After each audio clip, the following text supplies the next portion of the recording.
নমস্কার শ্রোতা বন্ধুরা, গল্পের আঙিনায় আপনাদের সবাইকে স্বাগত জানাই।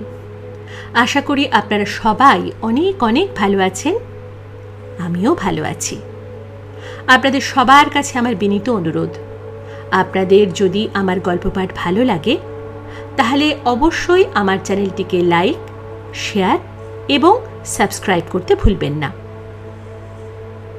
গল্পের আঙিনায় আমরা শুনছি প্রখ্যাত সাহিত্যিক শ্রী গজেন্দ্র কুমার মিত্রের বিখ্যাত উপন্যাস পাঞ্চজন্য। আজকে শুনব চতুর্থ পর্ব। ক্রমে ক্রমে দ্রৌপদীর জন্য তৃষ্ণা ও তার দর্শনাভাবজনিত চিত্তক্ষোভ প্রশমিত হয়ে আসে বৈকি। সেই হোমাগ্নি সম্ভবা কন্যার সুরলোক দুর্লভ লাবণ্য অগ্নিশিখার মতোই প্রজ্বলিত রূপবহ্নিও স্মৃতিমাত্রে পর্যবসিত হয়।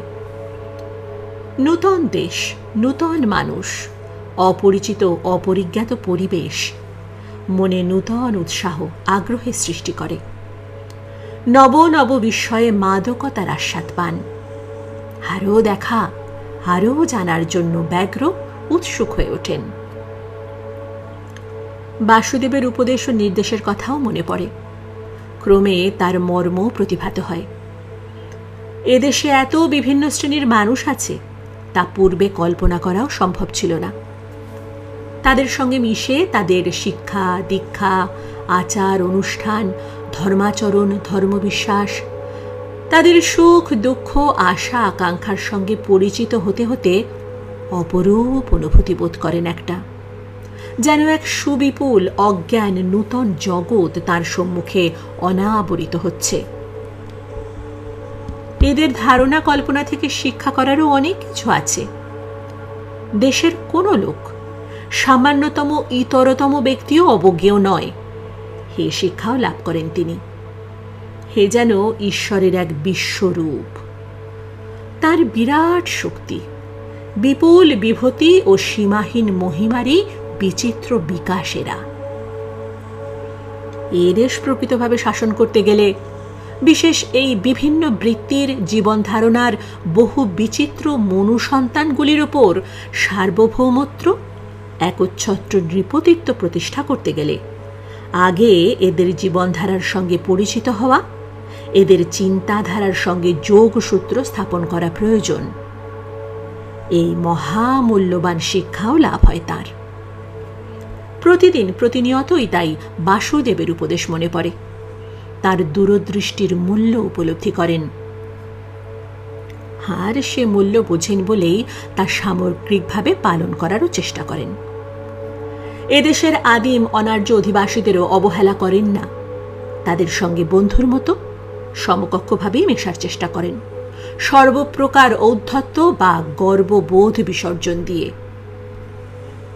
তাতে উপকৃত হন, বিস্মিত হন বোধ করি তার চেয়েও বেশি। এদের অস্ত্র শস্ত্র, তাদের প্রয়োগ পদ্ধতি এত অগ্রসর, এত নিপুণ ও অব্যর্থ, এত শক্তিশালী, সে সম্বন্ধে কোনো ধারণাই ছিল না তার। কোনো কোনো ক্ষেত্রে পরাজয়ের মূল্যেই সে অভিজ্ঞতা লাভ করতে হয়েছে তাকে। এই রকম দুটি একটি ঘটনাতে অন্তরঙ্গতাও ঘটেছে, অর্থাৎ নারী সাহচর্য লাভ হয়েছে। আর সে সাহচর্যে তিনি প্রীত বা তুষ্ট হয়েছেন সে কথা বলাই বাহুল্য। বরং এটুকু বললে অল্পই বলা হয়। সে মিলনের স্মৃতি অন্তর্মধ্যে এক পুলক মাধুর্যে রূপান্তরিত হয়ে থাকবে চিরদিন। আর সে অন্তরঙ্গ পরিচয়ের ফলে এইসব অনার্য যোশী তাদের সম্বন্ধে যে বিস্ময় শ্রদ্ধা আহরণ করে নিয়ে যাচ্ছেন সেও বড় সামান্য নয়। বিশেষ করে দুটি কন্যা ও তাদের দেশবাসীদের উপরেই বিস্ময় শ্রদ্ধা সমধিক। তাদের কথা চিরদিন মনে থাকবে ওর। ভবিষ্যতে কোনো প্রবল শত্রুর সম্মুখীন হলে এরা যে বৈরী বা উদাসীন হয়ে থাকবে না, এদের সঙ্গে যে ঘনিষ্ঠ সম্পর্কের বন্ধন স্থাপন করে এদের বান্ধব ও সহায় করতে পেরেছেন, এজন্য তিনি ঈশ্বরকে ও গুরু, বন্ধু, উপদেষ্টা বাসুদেবকে শত শত ধন্যবাদ দেন। এই কন্যা দুটির প্রথমা হলেন সুদূর পার্বত্য অঞ্চলবাসী নাগরাজ কৌরব্যের কন্যা উলুপি। উলুপি কোনো এক ব্রত উপলক্ষে গঙ্গা স্নানে এসেছিলেন। দৈবের যোগাযোগে ধনঞ্জয় ফাল্গুনীও সেই দিন সেখানে সমাগত। প্রভাতে স্নানের সময় তিনি যথারীতি ইষ্ট প্রণামাদির পর গঙ্গাজল মাথায় দিয়ে জলে নেমেছেন। নয়নপ্রিয় শ্যামবর্ণের সেই যশস্বী শিল্পী খোদিত সুনিপুণ ভাস্কর্যকর্মের মতো সুগঠিত অনিন্দ সুন্দর অনাবৃত বলিষ্ঠ দেহের দিকে দৃষ্টি পড়ে পলকে মুগ্ধ হয়ে গিয়েছিলেন উলুপি। চোখ ফেরাতে পারেননি। ফেরাবার প্রয়োজনও বোধ করেননি অবশ্য। সরল পার্বতীরা এ ধরনের নাগরিক শালীনতাবোধে অভ্যস্ত নয়। মনোভাব গোপন করার কোনো প্রয়োজন বোধ করে না তারা, বরং সেটাকে কৃত্রিমতা ও মিথ্যাচরণ বলেই জানে। সুন্দরী রমণীর মুগ্ধ দৃষ্টির পূজা বীর্যবান পুরুষকে চুম্বকের মতোই আকর্ষণ করে। সেই বিচিত্র অমোঘ নিয়মে অর্জুনের দৃষ্টিও আকৃষ্ট হয়েছিল। মুগ্ধ হয়েছিলেন তিনিও। দ্রৌপদীর মতো আলোক সাধারণ রূপসী ইনি নন ঠিকই। হার্যাবর্তের যে ধরনের গাত্রবর্ণ বা দেহ সৌষ্ঠবের সঙ্গে তারা পরিচিত, তা থেকে সম্পূর্ণ ভিন্ন। সেখানের গৌরবর্ণ রক্তাভ, এখানে পীতাভ। তবু সুগৌর উজ্জ্বল, তাতে সন্দেহ নেই। পর্বত রাজদুহিতা সুউচ্চ নাসা নন, কিন্তু নাসার খর্বতা মুখের শ্রী ও সৌকুমার্যকে খর্ব করতে পারেনি। বরং অর্জুনের মনে হল এই দিব্যরূপা শ্রী প্রদীপ্তা মনোরম সুকুমারী তন্নঙ্গীর সুকোমল দেহলতার সঙ্গে উত্তর পশ্চিম ভারতের খড়গনাসা একান্তই বেমানান। কন্যার দেহ গঠন পুষ্পবল্লরীর মতোই নমনীয়, বুঝিবা ভঙ্গুর। যেন নবনীত কোমল বিশেষণ এই কুমারী কন্যাকে দেখেই রচিত হয়েছিল। কিন্তু অর্জুন সুশিক্ষিত, মার্জিত রুচি সম্পন্ন। ভব্যতা, শালীনতাবোধ, মনোভাব দমনের শিক্ষা তাদের মজ্জাগত। ক্ষত্রিয় রাজবংশের প্রাথমিক শিক্ষা এটা। তিনি সবলে নিজের দৃষ্টি ও চিত্তকে সংযত করে স্নানান্তে ইষ্ট আরাধনায় মন দিলেন। তাতে বিপরীত ফল হল। উলুপি ইতিপূর্বে মহাবলবান পুরুষ দেহের গঠন সৌকুমার্যে মুগ্ধ হয়েছিলেন। এবার সেই বীর পুরুষের মুখের ভক্তি তন্ময়তা ও ইষ্ট তদ্গতভাবে ধ্যানমগ্ন মুখের জ্যোতিতে বিহ্বল হয়ে উঠলেন। এসব পরবর্তীকালে উলুপির মুখেই শোনা। অর্জুন পূজা স্তোত্রোচ্চারণ সমাপন করে তীরে উঠে গাত্রমার্জনা করছেন। অকস্মাৎ কতকগুলি পার্বত্য সৈনিক তাকে ঘিরে ধরল এবং ঘটনার তাৎপর্য উপলব্ধি বা বাধা দেবার কোনো চেষ্টা করার পূর্বেই তাকে কঠিন রেশম রজ্জুতে বেঁধে ফেলল। অস্ত্রধারণের কোনো অবকাশই ঘটল না। তার সঙ্গী অনুচরেরা অবশ্যই বাধা দিতে গিয়েছিল। সেই সময় প্রায় অলৌকিক এক অভিজ্ঞতা হল ধনঞ্জয়ের। দেখলেন তাঁর সঙ্গীদের একটি স্মরনিক্ষেপ কার্যের মধ্যে এই তথাকথিত বর্বর পার্বত্য অধিবাসীরা সহস্রস্বরে আকাশ আচ্ছন্ন করে ফেলে।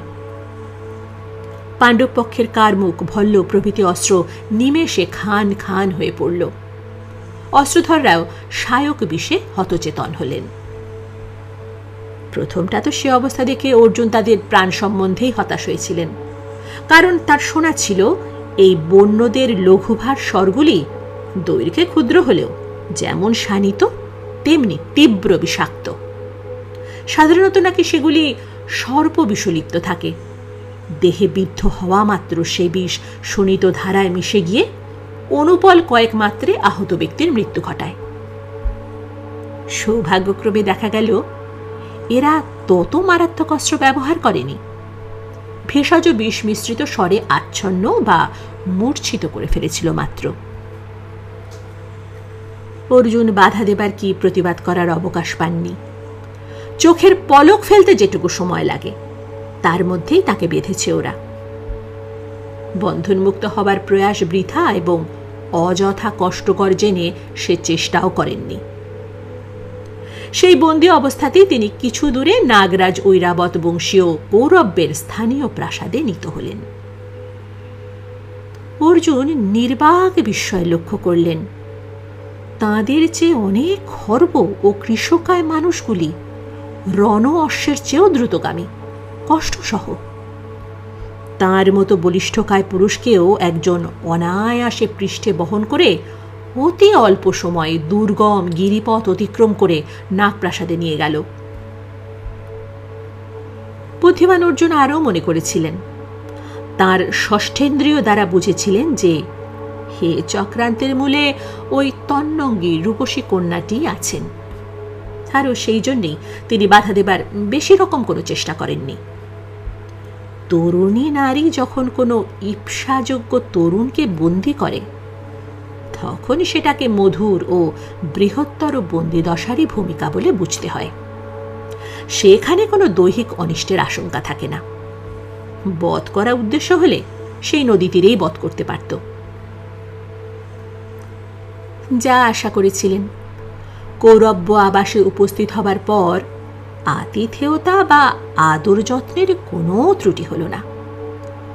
মূর্ছাহত অনুচরগুলিরও সুব্যবস্থা হয়েছে জানা গেল। তারা অন্যত্র থাকলেও রাজ অতিথিরূপেই সমাদৃত হচ্ছে। তখনও কিছু তন্দ্রাচ্ছন্নতা ছাড়া নাকি কোনো বৈকল্য নেই তাদের। অর্জুনের অনুমান সমর্থিত হতেও বিলম্ব হল না। এই সব পার্বত্য বন্য লোক বৃথা পাকজাল বিস্তার করতে, ভূমিকা করতে কি বক্তব্যকে বক্র দীর্ঘায়িত করতে শিখেনি। স্পষ্ট কথা সংক্ষেপে বলাই তাদের রীতি। কৌরব্যপুরে পূজা বা হোমাগ্নির ব্যবস্থা ছিল। দেখা গেল প্রতি প্রকোষ্ঠে অগ্নিকুণ্ড প্রজ্বলিত। অর্জুন তার নিত্যকার অভ্যাস মতোই তার দেবকৃত্য শেষ করলেন। আহার্যও গ্রহণ করলেন বিনা প্রতিবাদে। কেন এই বন্দিদশা? অনাবশ্যক বোধে সে প্রশ্নও করলেন না কাউকে। তার প্রয়োজনও ছিল না। আহার শেষ হতে স্বয়ং উলুপি তাম্বুল কর্পূর হস্তে দেখা দিলেন। অযথা কোনো সংকোচ বা বৃথা কাল বিলম্ব না করেই তিনি জানালেন যে তিনি অর্জুনের প্রণয় প্রার্থী। অর্জুন তাকে গ্রহণ করলে কৃতার্থ হবেন। বাসুদেবের অভয়বাণী ও উপদেশ মনে ছিল, ইচ্ছাও প্রতিকূল নয়। তবু অর্জুন আজন্ম নাগরিক শিক্ষা মতোই উত্তর দিলেন, ভদ্রে, আমি 12 বর্ষের জন্য ব্রহ্মচর্য অবলম্বন করে দেশ ভ্রমণে ব্রতী হয়েছি। এ সময় নারী সহবাস কর্তব্য নয়।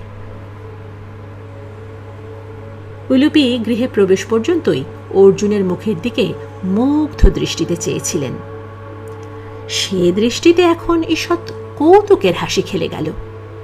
সে হাসি সঞ্চারিত হল তার অধর কোণেও।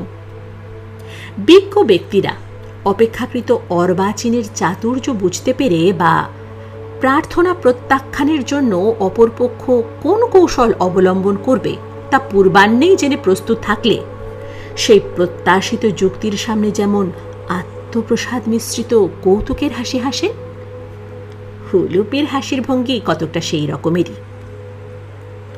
তিনি স্থির কণ্ঠে বললেন, আপনারা নিয়ম করেছিলেন আপনাদের মধ্যে কেউ যখন দ্রৌপদীর সঙ্গে বাস করবেন তখন অপর কোনো ভ্রাতা সেই স্থানে গেলে 12 বর্ষের জন্য নির্বাসন দণ্ড গ্রহণ করবেন। স্বেচ্ছা নির্বাসন। তার মধ্যে ব্রহ্মচর্যের প্রশ্নই ছিল না। এর মধ্যে যেটুকু ব্রহ্মচর্য পালন করণীয় সে কেবল পট্ট মহাদেবী দ্রৌপদী সম্বন্ধে, অর্থাৎ যেটুকু নির্বাসনজনিত দূরত্বের ফলে অবশ্যম্ভাবী, স্বতঃসিদ্ধ। অপর নারী গ্রহণ আপনার ইচ্ছাধীন, তাতে কোনো বাধা নেই। বিস্ময়ের অন্ত রইল না অর্জুনের। ইন্দ্রপ্রস্থ হতে বহু দূরে এই দেশ, এখানের সঙ্গে তাঁদের দূত বিনিময়ও হয় না। তাঁর এই স্বেচ্ছা নির্বাসনও এমন কোনো গুরুতর ঘটনা নয় যে দেশে দেশে সে বার্তা আপনিই ছড়িয়ে যাবে। তবে এই ক্ষেত্রে এই অনুমানই স্বাভাবিক যে এই সংবাদটা কেউ ভেবে দেখে হিসাব করে প্রয়োজন বুঝে পূর্বাহ্নেই প্রেরণ করেছে। কিন্তু তেমন কার গরজ পড়ল? কার এত স্বার্থ এই ব্যাপারে? তবে কি বাসুদেবী? এই মিলন কি তাঁরই কাম্য, পূর্বকল্পিত? কে জানে। বাসুদেবের পক্ষে সবই সম্ভব। তা সত্ত্বেও যেন বিশ্বাস হয় না। এ গভীর রহস্যেরও যেন তল পান না। বেশি চিন্তারও অবসর নেই। এই তরুণ বরনারীর দুই চক্ষুতে একাগ্র কামনার বহ্নি, যেন সর্বস্ব নিবেদনের ডালা সাজিয়ে আরতি করছে। সমগ্র সত্তা ওর জন্য উৎসুক, উন্মুখ, উৎকণ্ঠ। সে আরতি পূজা ওরও অরুচিকর নয়। তবুও একবার তীক্ষ্ণ দৃষ্টিতে কন্যার সর্বাঙ্গ নিরীক্ষণ করে নিয়ে বললেন,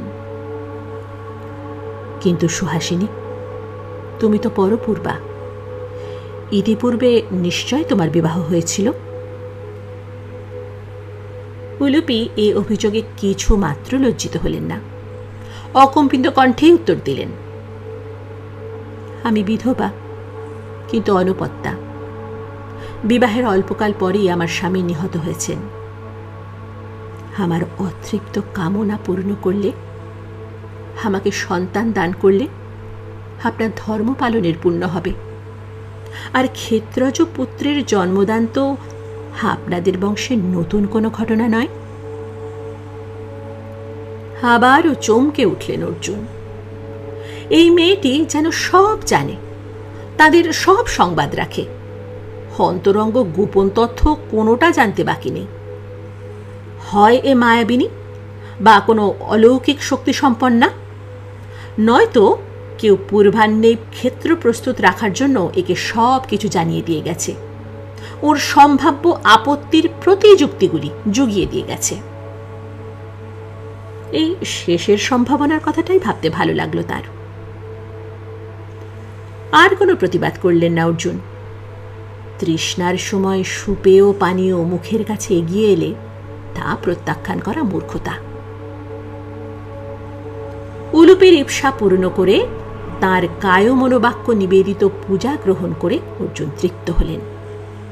এই পর্বতহি তারা সর্বত সেবায় পুরুষের মনোরঞ্জন করতে পারে, সেই বিষয়ে কোনো সন্দেহ রইল না তার। সে সুমধুর বিস্ময়কর অভিজ্ঞতার স্মৃতি পরবর্তী সারা জীবনে বহন করেছেন তিনি। তারপর বহু সুসভ্যা সুশিক্ষিতা নাগরিকাদের সংস্পর্শে এসেছেন, সাহচর্য লাভ করেছেন। তবু বারে বারেই মনে হয়েছে তার এই অভিজ্ঞতার তুলনা নেই।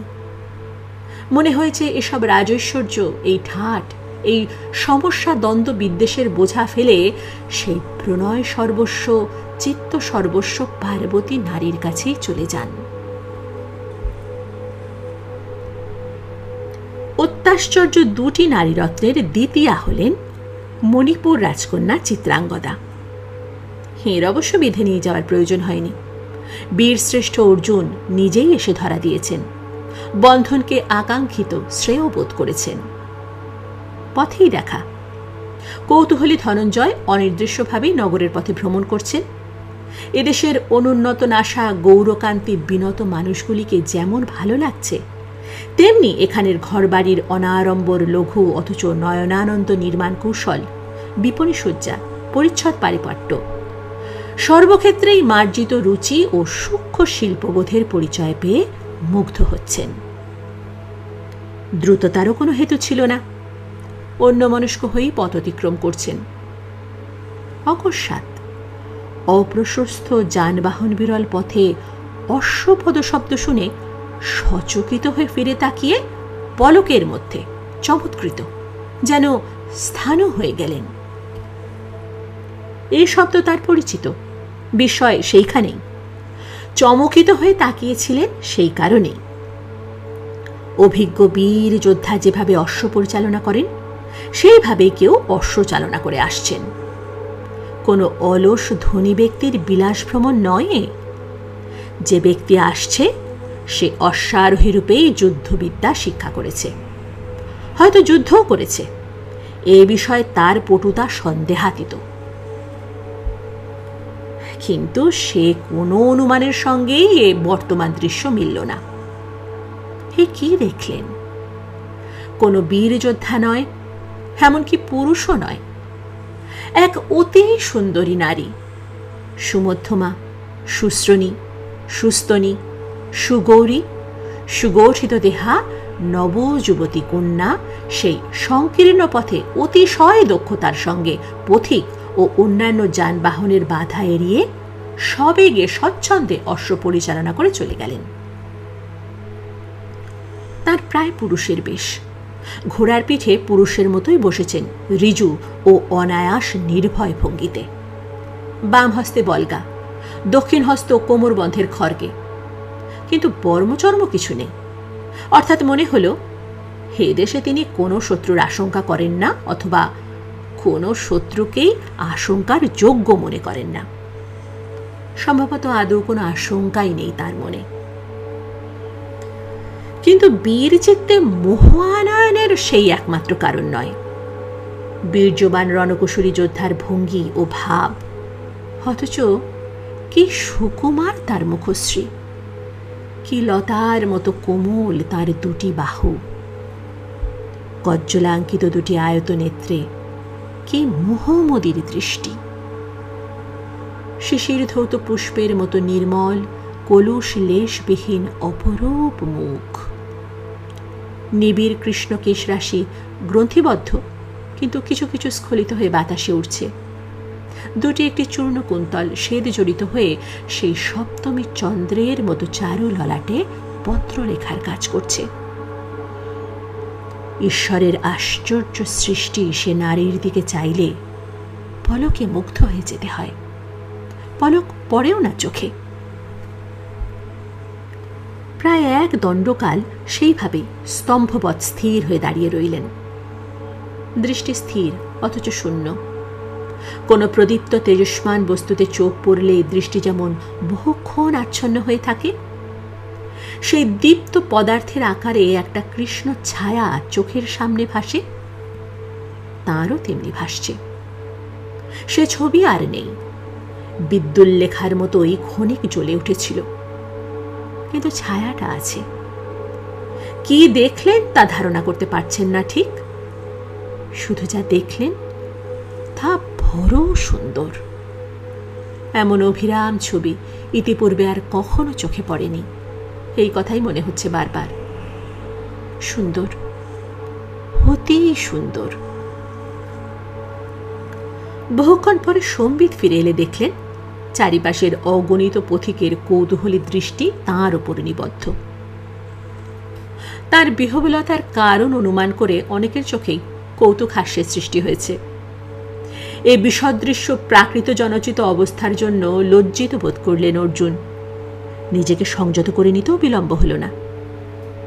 অকারণে নিজ আচরণের সপক্ষ যুক্তি প্রয়োগ করতে গেলেন। একজনকে বললেন, এভাবে কোনো নারীকে পুরুষের মতো অশ্বারোহণ ও অশ্ব চালনা করতে দেখিনি তো, একটু হতবাকি হয়ে গেছি। সে বৃদ্ধ পথিক স্মিত হাস্যে উত্তর দিলেন, সৌম্য, আপনাকে বিদেশি বলে বোধ হচ্ছে, নইলে এত বিস্মিত হতেন না। যাকে দেখলেন তিনি কোনো সামান্য নারী নন, উনি রাজকন্যা চিত্রাঙ্গদা। উনি পুরুষের মতো, যুবরাজের মতোই রাজ্য শাসনে পিতাকে সাহায্য করেন, তার কাছে রাজনীতি ও শস্ত্রবিদ্যা শিক্ষা করেন। রাজকন্যা চিত্রাঙ্গদা, মণিপুর রাজকন্যা, অর্থাৎ একেবারে অলভ্য নয়, অসম্ভব নয় মিলনাকাঙ্ক্ষা। তবু দুদিন অপেক্ষা করলেন অর্জুন। নিজেকে শান্ত করতে চেষ্টা করলেন। নগরীর উপকণ্ঠে স্কন্ধাভার স্থাপন করেছিলেন। সহজে বা বিনা কারণে নিজের পরিচয় দেবার ইচ্ছা ছিল না। সেইখানেই একান্তবাস করলেন 2-3 রাত্রি। কিন্তু তাতেও প্রাণপণে নিজের অন্তরাবেগের সঙ্গে যুদ্ধ করেও যখন চিত্তদমন বা প্রবৃত্তি সংযম করতে পারলেন না, ইপসার হল না উপশম। তখন সাড়ম্বরে দেহরক্ষী, দূত, ঘোষক, অনুচর প্রভৃতি নিয়ে রাজোচিত মর্যাদায় রাজপুরী অভিমুখে যাত্রা করলেন। সেখানে পৌঁছে তার জনৈক দেহরক্ষী প্রাসাদ দেহলীর সম্মুখে রাখা দুন্দুভিতে আঘাত দিয়ে ঘোষণা করল, কুরুবংশ গৌরব ধর্মাত্মা মহারাজা যুধিষ্ঠিরের অনুজ মহাবীর অর্জুন ভারত প্রদক্ষিণে বেরিয়ে এখানে উপস্থিত হয়েছেন। শত্রুরূপে বা এ রাজ্যের অনিষ্ট কামনায় নয়, যুদ্ধ কি রাজ্য জয়ের অভিপ্রায়ও নয়, প্রীতি ও সৌজন্য বিনিময়ের উদ্দেশ্যে। বন্ধু ও সমানধর্মী ক্ষত্রিয় রাজা হিসাবেই তিনি মণিপুরাধিপতির দর্শন প্রার্থী। অর্জুনের শৌর্য, শস্ত্রবিদ্যায় তার অত্যদ্ভুত পারদর্শিতার কাহিনী বহু দেশ অতিক্রম করে এই সুদূর পূর্ব প্রান্তেও পৌঁছেছিল। তার আগমন সংবাদ অপ্রত্যাশিত, বিশেষ বন্ধুরূপে সৌহার্দ্য স্থাপনের জন্য। রাজা চিত্রবাহন শশব ব্যস্তে প্রত্যুদ্গমন করে সংবর্ধনা জানালেন। পাদ্য, অর্ঘ্য, পানীয় ইত্যাদি যথাযথ নিবেদন করা হল। অতিথিদের শ্রেণী ও পদবী হিসেবে বাসস্থান ও সিধা, পাচক, সেবক প্রভৃতিরও ব্যবস্থা হল। অর্জুনের জন্য নির্দিষ্ট হল প্রাসাদের শ্রেষ্ঠ কক্ষ। চিত্রবাহন ওর 2 হাত ধরে নিজের আসনে বসিয়ে বললেন, এই শুভ আগমনে আমি যে কি পরিমাণ সম্মানিত বোধ করছি ও আনন্দিত হয়েছি তা বলতে পারব না। আশা করছি মহারাজ যুধিষ্ঠির ও আপনার অন্যান্য ভ্রাতারা কুশলেই আছেন। হস্তিনাপুরের রাজপরিবারেরও অবশ্যই মঙ্গল। সুতরাং আমার প্রার্থনা, আপনার মণিপুর অবস্থিতি দীর্ঘায়িত হোক। অন্তত বৎসরকাল এদেশে অবস্থান করুন। এখানে ভোজ্য পানীয়ের অভাব হবে না, শিকারের সুযোগ প্রচুর। মণিপুর নৃত্য, গীতাদি ও অভিনয়ের জন্য প্রসিদ্ধ। এ রাজ্যের অধিবাসীরা অনেকেই নৃত্যকলা ও সঙ্গীত শাস্ত্রে পারঙ্গম। আপনার চিত্ত বিনোদনে অপারগ হবে বলে মনে হয় না।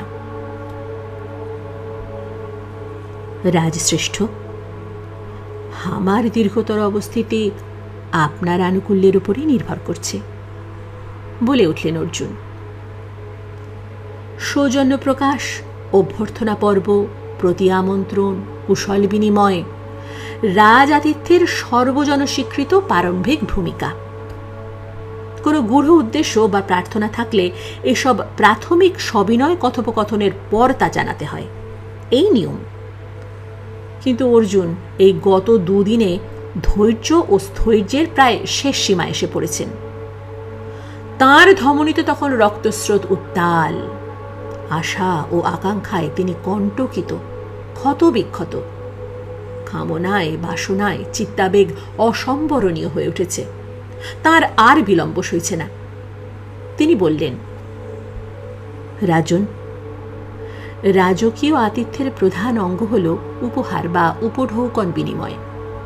আমি পথিক, খুব বেশি কিছু আনতে পারিনি। কতকগুলি নবনির্মিত নূতন পদ্ধতির অস্ত্র এনেছি মাত্র। আশা করি তা সামান্য হলেও আপনার কাছে অরুচিকর বা অকিঞ্চিতকর বোধ হবে না। কিন্তু মহারাজ, আমি যদি প্রগল্ভের মতো কোনো উপহার পূর্বেই যাচা করে নেই, তাহলে সে নির্লজ্জতা ও ধৃষ্টতা আশা করি বয়কনিষ্ঠ হিসেবে মার্জনা করবেন। এইটুকু আশ্বাস বা প্রশ্রয় প্রার্থনা করছি। অবশ্য অবশ্য, চাচা কি আদেশ বলুন।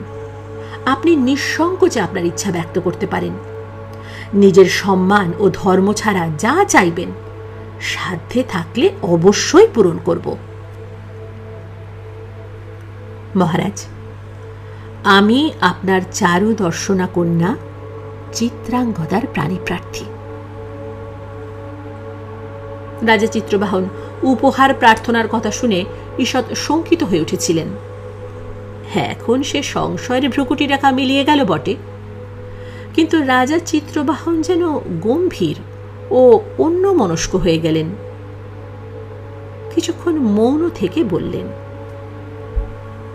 তৃতীয় পাণ্ডব, পাত্র হিসেবে আপনি পৃথিবীর কোনো কন্যারই অকাম্য নন। কিন্তু এক্ষেত্রে একটি অন্য জটিলতা আছে। পিনাকধৃত ভগবান উমাপতির ইচ্ছায় আমাদের বংশে সকলেরই একটি করে সন্তান হয়। এর আগে অবশ্য আমার পূর্বপুরুষদের পুত্রই হয়েছিল। দৈবক্রমে আমারই ওই কন্যাটি লাভ হয়েছে। অন্য অপত্য আর সম্ভব নয় বলে আমি ওই কন্যাকে পুত্রিকা রূপে পালন করেছি।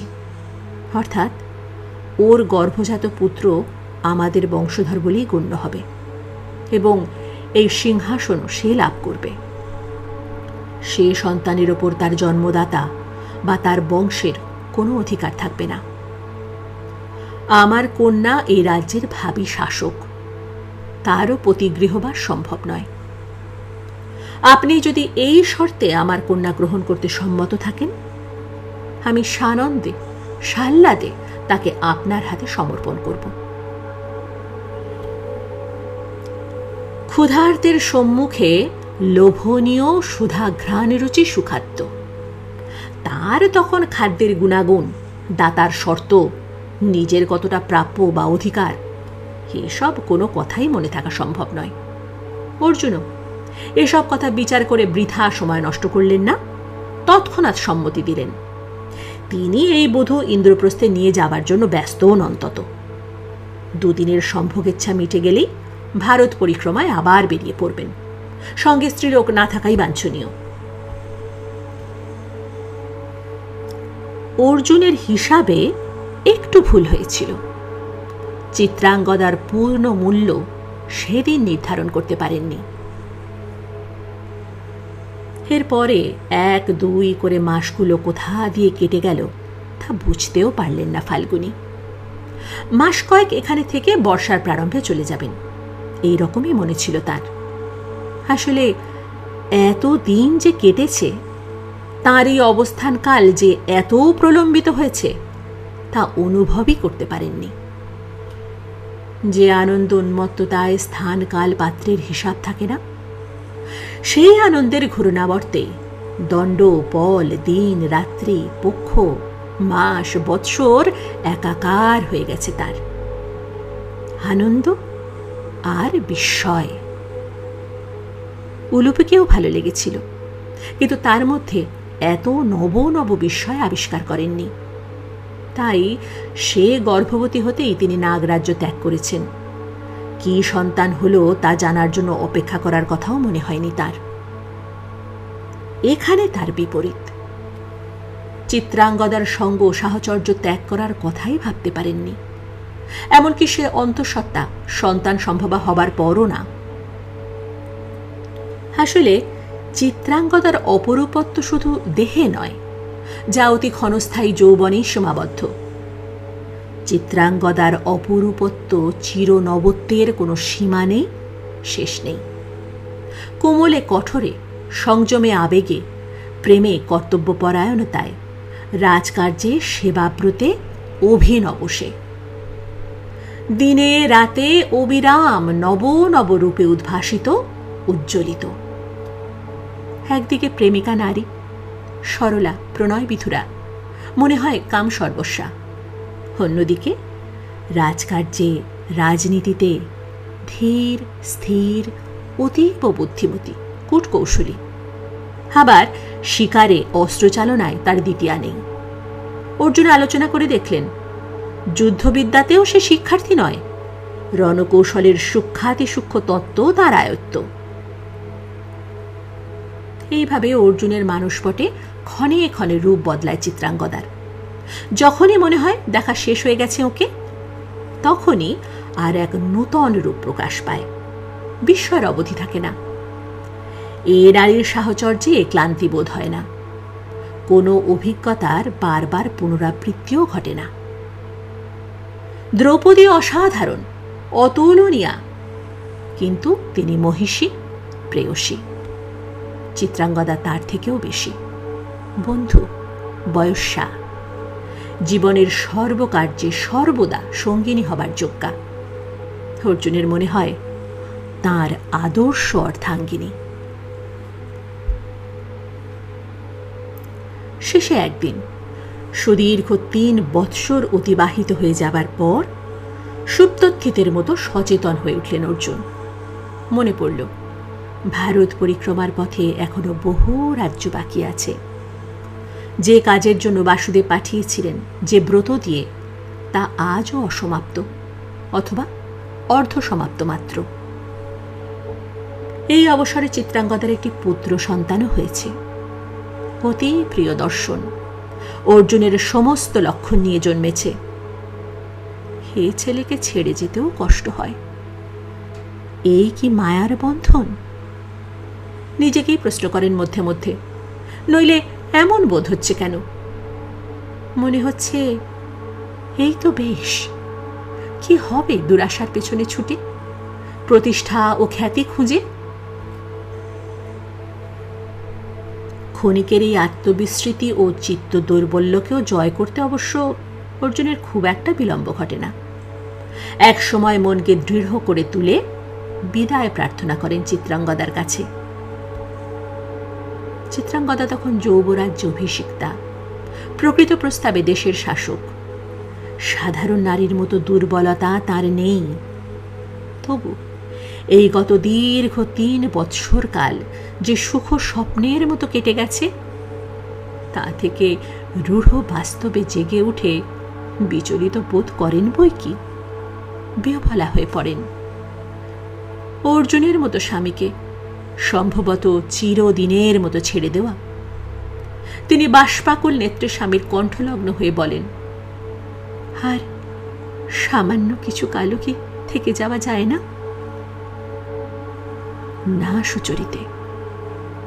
অর্জুনও গাঢ় কণ্ঠে উত্তর দেন, এমনি বহুদিন অলস সুখ সম্ভোগে কেটে গেছে। আমরা ক্ষত্রিয়, রাজপুত্র, কর্তব্য আমাদের ব্যক্তিগত সকল বিবেচনার ঊর্ধ্বে। তোমার এই নিরুপায় স্বামীকে তুমি অবশ্যই কর্মকর্তব্যহীন হতভাগ্য ক্লীব বা নপুংসক রূপে দেখতে চাও না? আমি যেদিনই যাব তখনই তোমার দুঃখ বোধ হবে। তুমি তো সামান্য সাধারণ স্ত্রীলোক নও। তোমার এই দুর্বলতা শোভা পায় না। তুমি হাসি মুখে বিদায় দেবে, এইটাই আশা করি। চিত্রাঙ্গদা তাঁর প্রিয়তমকে আরো নিবিড় বাহুবন্ধনে আবদ্ধ করে তার সুপ্রশস্ত বক্ষ অশ্রুতে সিক্ত করে ব্যথা বিকৃত কণ্ঠে বলেন, আমি রাজা চিত্রবাহনের পুত্রিকা, রাজধর্মের দায়িত্বসূত্রে বাঁধা। কিন্তু সে বন্ধন আমার দেহের, কর্তব্য বুদ্ধির। আমার মুখের হাসি কারো কৃতদাস নয়। হাসি বা চোখের জল কর্তব্যের ধার ধারে না। বীর অর্জুনের চক্ষু দুটিও কি সিক্ত হয়ে উঠেছিল? কে জানে। তবে তিনি কিছুক্ষণ উত্তর দিতে পারলেন না। অনেক পরে বললেন, আমি তোমার দ্বারে ক্ষণিকের অতিথি, তা জেনেই তো আমাকে মাল্যদান করেছিলে। ম্লান হাসি হাসলেন বোধহয় চিত্রাঙ্গদা। বললেন, আমি আপনাকে মাল্যদান করিনি, আপনি কেড়ে নিয়েছেন। তবে সে কথা থাক। মন কি এত বিচার করে চলে? না হলে সব জেনেও আপনি বা আমাকে দেখে মুগ্ধ হয়ে বিবাহ করবেন কেন? আপনি আমাকে নিয়ে যেতে পারবেন না, আমি আপনার একমাত্রও নই। এসব কথা তো তখন বিচার করেননি। আমি কোনো অনুযোগ করছি না, শুধু স্মরণ করিয়ে দিচ্ছি। মানুষের মন, তাদের প্রেম, কর্তব্য, ধর্ম, প্রয়োজন এসব বিচার করে চলে না। এবার অর্জুন সম্পূর্ণ নিরুত্তর রইলেন। অবশেষে একসময় চিত্রাঙ্গদাই বাহুপাশ শিথিল করেন, চোখ মুছে একটা দীর্ঘশ্বাস ফেলে বলেন, যান আপনি, আর বাধা দেব না। ভাগ্যের বিধান অলঙ্ঘ জেনেও তার দুয়ারে মাথা কোটার প্রবৃত্তি আমার নেই। তাতে আমার ললাটে ক্ষতবিক্ষত হবে, ভবিষ্যৎ পরিবর্তিত হবে না। আমি ভিক্ষাতেও অভ্যস্ত নই, আমরা অনার্য পার্বত্য নারী। আমরা ভালোবাসি নিঃশেষে, নিঃশর্তে। নিজের বলতে কিছুই রাখি না। প্রেম আমাদের নিঃস্বপত্র, সেখানে একটি মাত্র পুরুষ, এক ঈশ্বর। আপনারা সুসভ্য আর্যাবর্তবাসী। একই হৃদয় বহু নারীকে দিতে অসুবিধা হয় না। আপনারা আমার কথা বা ব্যথা বুঝবেন না। আমি আপনার বহু প্রেয়সীর একজন, অথবা প্রেয়সী বলাও ভুল, ভোগ্যবস্তুর মতোই। প্রহরান্তরে বিরহ ব্যথা ভোলার জন্য অন্য নারী গ্রহণ করতে পারবেন, তা ভুলতেও বিলম্ব হবে না। কিন্তু আমার জীবনে কোনো সান্ত্বনা, কোনো আশ্রয় আর রইল না। বলতে বলতেই কিছু পূর্বে উচ্চারিত দার্ঢ্য সত্ত্বেও আবেগে ভেঙে পড়েন রাজকন্যা। বলেন, কিন্তু সত্যি আর কি কোনো দিন দেখতে পাবো না? আর দেখা হবে না? শুধু যদি আর একটি বার কাছে পেতাম। মনে হচ্ছে অনেক কিছু বলা বাকি রয়ে গেল। জীবনের এখনো কিছু অবশিষ্ট আছে আপনার পায়ে সঁপে দিতে। এই অহংকার, চরিত্রের দৃঢ়তা সব বিসর্জন দিয়ে আপনার কাছে ভিখারিণী হয়ে দাঁড়াতে। সে কি কিছুতেই সম্ভব নয়? অর্জুন প্রণয়াবেগে গদগদ কণ্ঠে উত্তর দিলেন, প্রিয়তমে, শান্ত হও, ক্ষোভ করো না। যদি জীবিত থাকি, এ অঞ্চল পরিভ্রমণ শেষ হলে অবশ্য একবার আসব। অর্ধবর্ষকাল থেকেও যাব, তোমাকে প্রতিশ্রুতি দিচ্ছি। তারপরও অবসর আর সুযোগ মতো কিংবা আমন্ত্রণ পেলে তুমিও ইন্দ্রপ্রস্থে যেতে পারবে। যাবে, এই আমার আশা। চিরদিনের জন্য না হোক, কিছুদিনের জন্য যেতে তো বাধা নেই। আমি আশ্বাস দিচ্ছি, সেখানে মহাদেবী দ্রৌপদীর পরেই মর্যাদার স্থান তোমার জন্য নির্দিষ্ট থাকবে। তারপর ক্ষণকাল মৌন থেকে বললেন, আর যদি কখনো ধর্মরাজ যুধিষ্ঠিরের সঙ্গে কারো কোনো সংঘর্ষ উপস্থিত হয়, মণিপুর রাজশক্তির সাহায্য পাব তো? বলাই বাহুল্য, ন্যায়ত ধর্মত হে সিংহাসনের আপনিই অধিকারী। আমিও আপনাকে কথা দিচ্ছি, যদি বেঁচে থাকি, আপনার পুত্রকে আপনার উপযুক্ত সমযোদ্ধা রূপেই দেখতে পাবেন। তাকে আত্মজ বলে পরিচয় দিতে কোনো দিন লজ্জা পাবেন না। প্রয়োজন হলে রণক্ষেত্রে সে আপনার দক্ষিণ পার্শ্বে থাকবে। প্রিয়ে, আমি ধন্য, কৃতার্থ।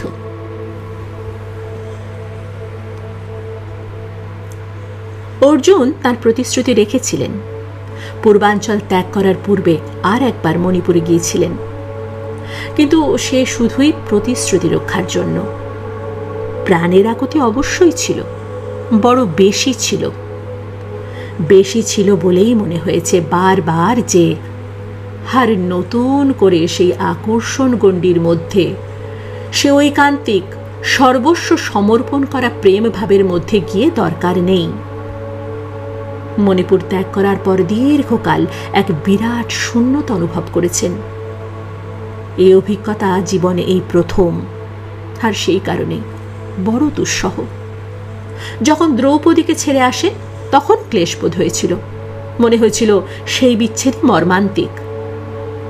আজ বুঝলেন, কোনো দুঃখ, ভাগ্যের কোনো আঘাতই চূড়ান্ত মনে করার কোনো কারণ নেই। দ্রৌপদী প্রিয়া মহিষী, চিত্রাঙ্গদা তার থেকেও বেশি।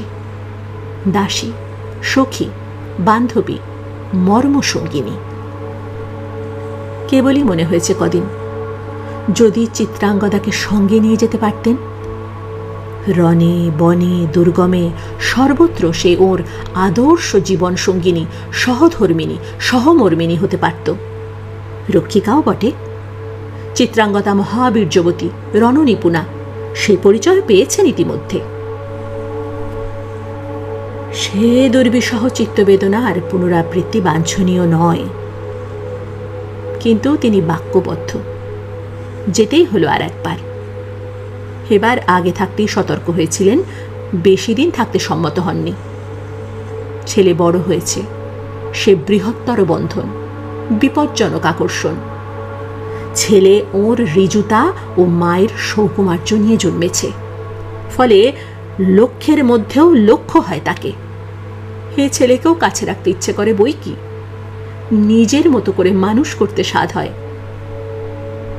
যদিও চিত্রাঙ্গদার উপর পূর্ণ আস্থা আছে ওর, তিনি মানুষই করবেন, সে প্রতিশ্রুতিও দিয়েছেন তিনি। দ্বিতীয় অর্জুন করেই একদা তাকে পিতার কাছে পাঠাবেন। প্রয়োজনের দিনে, বিপদের দিনে সে শিক্ষার পরিচয় দেবে সে। চিত্রাঙ্গদা নিজে হয়তো যাবেন না কোনোদিনই হয়তো দেখা পাবেন না আর। যদি অর্জুন নিজেই আবার এখানে আসেন কোনো প্রয়োজনে, তো দেখা হতে পারে। তবে বভ্র বাহন যাবেন, এ আশ্বাস দিয়েছেন চিত্রাঙ্গদা। তবু সে অনিশ্চিত ভবিষ্যতের ভরসায় এমন ছেলেকে ছেড়ে যেতে কার না কষ্ট হয়। একবার মনে হয় জোর করে নিয়ে যাবেন ছেলেকে ও ছেলের মাকে। অর্জুনকে বাধা দেবে কে? পরক্ষণেই মনে পড়ে, উনি চিত্রবাহনের শর্ত স্বীকার করে নিয়ে তার পত্রিকা কন্যাকে বিবাহ করেছেন, ধর্মে বদ্ধ। তাই আবার একদা প্রিয় বিরহ বেদনা ভারাক্রান্ত চিত্তে নিঃসঙ্গ হয়ে বিদায় নিতে হয়। প্রায়শ্চিত্তের কাল তাঁর। ভারতখণ্ড পরিক্রমার ব্রত নিয়ে বার হয়েছেন। একক ভ্রমণই তো করার কথা। দুদিনের এই সুখলাভটুকু স্মৃতিতেই সঙ্গী হোক। যা হবে না, যা হবার নয়, তার জন্য বৃথা বিলাপ বা মনস্তাপে প্রয়োজন নেই। পরিক্রমা বামাবর্তে করাই বিধি। অর্জুনও সেইভাবেই যেতে লাগলেন। দক্ষিণে পৌঁছে সমুদ্র তীরবর্তী স্থান দিয়ে ভারতের পূর্ব উপকূল ভ্রমণ শেষ করে রামেশ্বরকে পূজা দিয়ে পশ্চিম উপকূলে পড়লেন। বহু তীর্থে স্নান করলেন এই পথে, বহু দেবতা দর্শন হল, বহু জাতি, বহু আচার আচরণ, বিধিবিধানের সঙ্গে পরিচয় ঘটল। বিপুল ও প্রাচীন অনার্য সভ্যতার কথা বলেছিলেন বাসুদেব। তবু সে যে এত প্রাচীন ও এত বিশাল, তা অনুমান করতে পারেননি অর্জুন। এখন প্রত্যক্ষ অভিজ্ঞতায় অভিভূত হলেন। এইসব নূতন অপরিচিত দেশে কোনো কোনো নারীর সঙ্গেও অন্তরঙ্গতার সুযোগ যে না ঘটল তাও না। ফলে চিত্রাঙ্গদার সঙ্গে বিচ্ছেদের নিদারুণ দুঃসহ দুঃখ ক্রমশ মন্দীভূত হয়ে এলো। পশ্চিম উপকূল ধরেই উত্তরের দিকে এগিয়ে গেলেন পার্থ। লক্ষ্য পূর্বেই স্থির ছিল, দ্বারাবতী। বহুকাল বাসুদেবকে দেখেননি, ব্যাকুল ও বিষণ্ণ বোধ করছেন, একটু যেন অসহায়ও। তাছাড়া যা দেখেছেন ও শুনেছেন, যে বিস্ময়কর অভিজ্ঞতা লাভ হয়েছে, তা তাঁকে নিবেদন করে আলোচনা না করতে পারা অবধি স্বস্তি পাচ্ছেন না। সৌরাষ্ট্রে পৌঁছে শুনলেন শ্রীকৃষ্ণ প্রভাসে অবস্থান করছেন। এই স্থানটি তার বড়ই প্রিয়। মধ্যে মধ্যেই এখানে এসে একা থাকেন। এটিকে বাসুদেবের চিত্ত বিশ্রাম বলা চলে। কে জানে এখানের সঙ্গে কোনো প্রিয় স্মৃতি বিজড়িত আছে কিনা। অর্জুনের অবশ্য ভালো হলো। প্রথমত ওরও প্রভাসে আসার ইচ্ছা বহুকালের, দেখবার ইচ্ছা স্থানটিতে কি এমন আছে যা ওর গুরু ও আত্মীয় পুরুষোত্তমকে এত আকৃষ্ট করে। দ্বিতীয়ত, তবু কিছুক্ষণ আগে দেখা পাবেন বাসুদেবের। পার্থ পূর্ব সংবাদ পাঠানোর অপেক্ষা করলেন না। শেষ একদিন প্রায় নিরবচ্ছিন্নভাবে রথ চালনা করিয়ে প্রভাসে পৌঁছলেন। কিন্তু দেখা গেল উনি সংবাদ না পাঠালেও বাসুদেবের এর শুভাগমন বার্তা পেতে কোনো অসুবিধা হয়নি। প্রভাসের প্রবেশ পথেই তিনি অপেক্ষা করছিলেন। আবারও সেই আতঙ্ক বিস্ময় মিশ্রিত সম্ভ্রমের ভাব বোধ করলেন অর্জুন। সত্যই কি অন্তর্যামী এই মানুষটি, যাকে সখা রূপে আত্মীয় রূপে ভাবতেই ভালো লাগে? শ্রীকৃষ্ণ ওকে দেখেই নিবিড় আলিঙ্গনাবদ্ধ করলেন। অর্জুন কি বলতে যাচ্ছিলেন তাকে বাধা দিয়ে বললেন, এখনই ব্যস্ত হবার কোনো কারণ নেই। 12 বৎসর ধরে দেশভ্রমণের বিবরণ একদিনে বলা বা শোনা যাবে না। দীর্ঘ পথশ্রমে ক্লান্ত, তোমার ব্রতও শেষ। এখন তুমি নিশ্চিন্ত হয়ে বিশ্রাম করো, কথা যা কিছু কাল হবে। তবু রাত্রে পাশাপাশি শয্যায় শুয়ে কিছু কিছু বলতে গেলেন অর্জুন। দেখলেন হয় বাসুদেব পূর্বেই সংবাদ পেয়েছেন, নয়তো প্রসঙ্গ শুরু করা মাত্র বুঝে নিয়েছেন, অথবা ওই যা সন্দেহ তিনি অন্তর্যামী, কিংবা এসবের তিনিই চক্রী। অর্জুন যা করেছেন, যেখানে গেছেন, বাসুদেবই তার নিয়ন্তা। বাসুদেবের ইচ্ছার বাইরে যেতে পারেননি। বাসুদেব হেসে বললেন, নাও এখন নিদ্রা যাও। একা চিত্রাঙ্গদা হলে বলতাম তাকে স্বপ্ন দেখো, কিন্তু উলুপি, চিত্রাঙ্গদা, অপ্সরা ভগিনীরা আরও কত সারা জম্বুদ্বীপে ছড়িয়ে আছে কে জানে। এক্ষেত্রে একজন কাউকে স্বপ্ন দেখে অনিদ্রায় কাটবে সে আশঙ্কা নেই।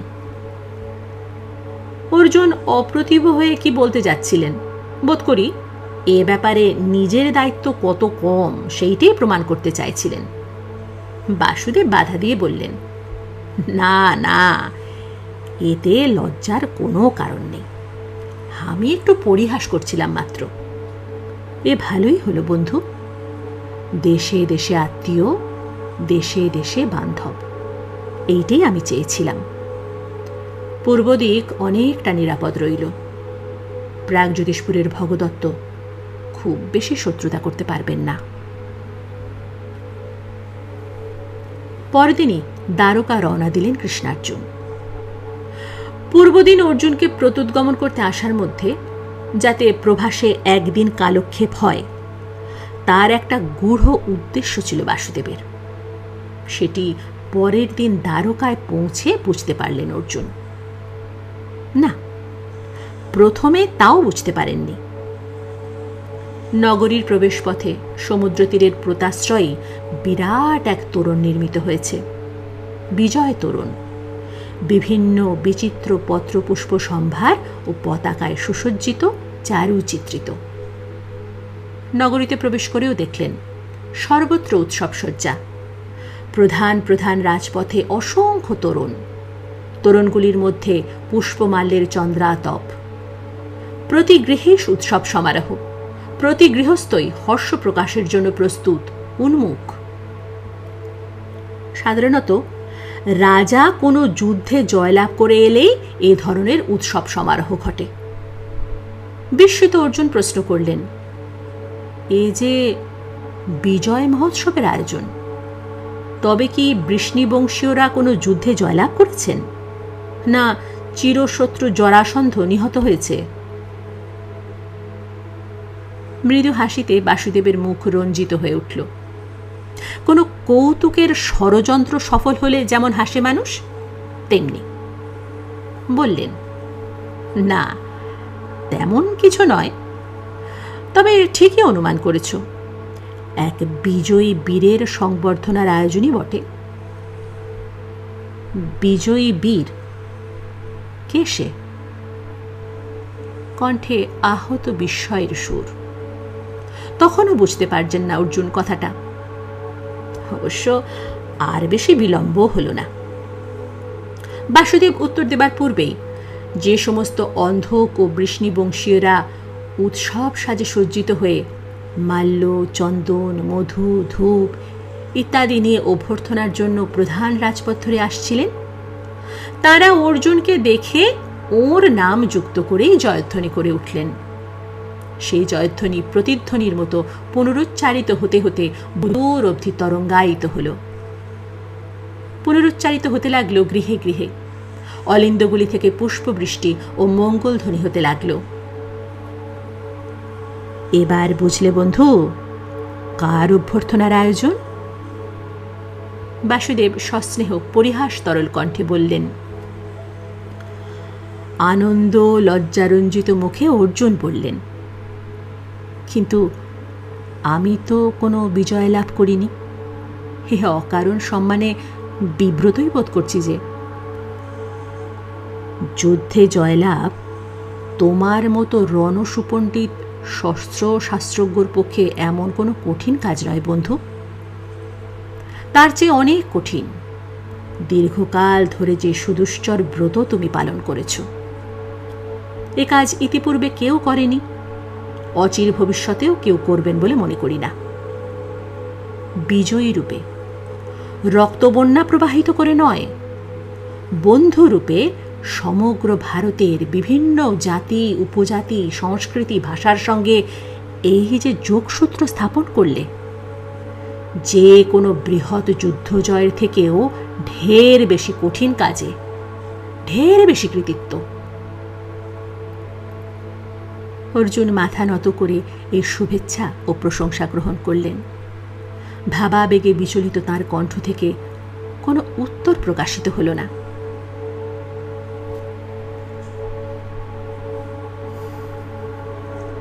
দ্বারকায় একদিন মাত্র অবস্থান করেই শ্রীকৃষ্ণ অর্জুনকে নিয়ে রৈবতকে চলে গেলেন। সেখানে কি একটা ব্রত উপলক্ষে উৎসব আছে। সে উৎসবে সহজেই অর্জুনের ক্লান্তি অপনোদন হতে পারবে, এই কথাই বললেন সকলকে। শুধু এই বিজয় সংবর্ধনা জানাতেই রাজধানীতে আসা, নইলে সেখানেই চলে যেতেন আগে। রৈবতক সম্বন্ধে অর্জুনের কৌতূহল সমধিক। এই স্থানটি নির্বাচন ও এখানে জনপদের পত্তন শ্রীকৃষ্ণের অসাধারণ রাজনীতিক প্রজ্ঞা ও দূরদৃষ্টিরই আর এক নিদর্শন। জরাসন্ধের আক্রমণ আশঙ্কাতেই তিনি এত দূরে সহস্র যোজন ব্যবধানে সমুদ্রবেষ্টিত দ্বারকাপুরী বেছে নিয়েছিলেন তাদের নিরাপদ বাসস্থান হিসেবে। স্থলপথে যার যত বিক্রম, জলপথে সে তত অসহায়। এর প্রমাণ আগে বা পরে বিস্তর পাওয়া গেছে। কিন্তু এ তো গেল বাসস্থান, রাজধানী। রাজ্য না থাকলে রাজধানীর মূল্য কি? সে রাজ্য স্থাপন মূল ভূখণ্ড ছাড়া সম্ভব নয়। প্রজাপত্তন, গোপালন বা কৃষিকর্ম, উপার্জনের যে কোনো উপায়ই হোক, বিস্তৃত ভূমি সম্পদ প্রয়োজন। জলবেষ্টিত ক্ষুদ্র দ্বীপে সেটা সম্ভব নয়। মূল ভূখণ্ডে রাজ্য শাসন করতে গেলে সেখানেও একটা প্রজা সংযোগ কেন্দ্র থাকা প্রয়োজন। প্রতি পদে সমুদ্র পেরিয়ে প্রজারা অভাব অভিযোগ জানাতে আসবে কেন? আসা সহজও নয়। তাছাড়া বেশিরভাগ লোকেই সমুদ্রে পাড়ি দিতে ভয় পায়। সেই কারণেই প্রমোদাবাসের নামে এই দ্বিতীয় রাজধানী স্থাপন করা। কিন্তু এখানে থাকলে শত্রু ভয়ও থাকবে। সেজন্যই এই পর্বত শিখরটি বেছে নিয়েছিলেন বাসুদেব। এখানে আবহাওয়া অতি মনোরম, চিরবসন্ত বিরাজিত এখানে। নয়ন আরাম এখানের দৃশ্য। উপরে অনেকখানি সমতল ভূমি, বাসগৃহাতি নির্মাণের উপযোগী। একাধিক নির্ঝরিণী থাকায় পানীয় জলের অপ্রাচুর্য নেই। অথচ এখানে আসার একটিই মাত্র পথ, সেটিও যথেষ্ট সংকীর্ণ। অর্থাৎ একটু বিবেচনা মতো ঠিক স্থানটি নির্বাচন করে প্রহরারত থাকলে 100 লোক এক অনেকিনীর মহড়া নিতে পারে। রৈবতকে পৌঁছে যেমন পরিতৃপ্ত, তেমনি চমৎকৃত হলেন অর্জুন। অভিরাম দৃশ্য, স্নিগ্ধ বাতাস, নিমেষ মধ্যে মন এবং দৃষ্টি আরাম বোধ করল।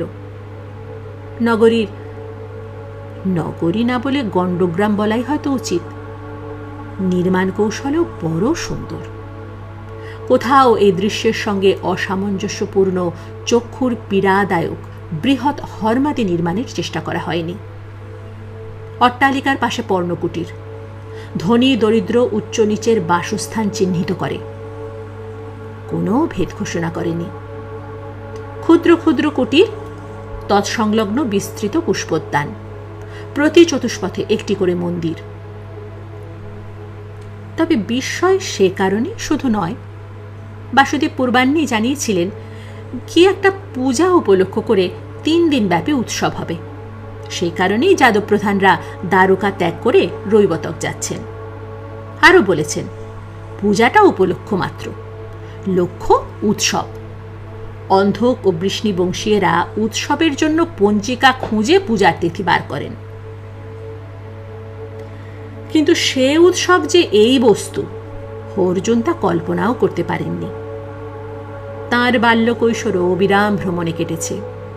জীবন রক্ষার জন্য স্থান থেকে স্থানান্তরে যেতে হয়েছে। তারপরও এই তো 12 বৎসর ধরে সমগ্র ভারত প্রদক্ষিণ করে এলেন, কোথাও এমন উৎসব উন্মত্ততা দেখেননি।